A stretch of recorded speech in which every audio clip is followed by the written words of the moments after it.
እንክተኛው የኢትዮጵያ ታሪክ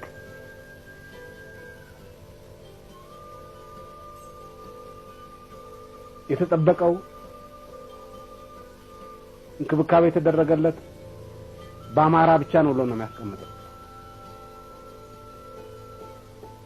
የጎንደር ታሪክ ሲያነሳ አማራን ብቻ ነው የሚያነሳው፣ ኦሮሞን አያነሳም። ፋሲለደስን ብቻ ነው የሚያነሳው፣ በካፋና ያነሳል።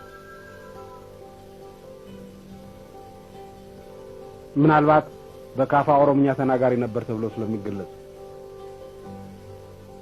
ስለ ሱስንዮስ ሲያወራ ስለ አጼ ሱስንዮስ ሲያወራ የኦሮሞ አባዱላ የነበረ መሆኑ አጼ ሱስንዮስ አያወራም።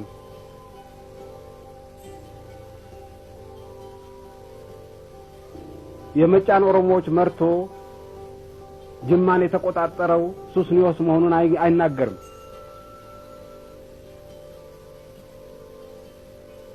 የራስ መኮንን አባት ኦሮሞ መሆናቸውን ወይም የአጼ ኃይለ ሥላሴ አያት ኦሮሞ መሆናቸውን አይናገርም።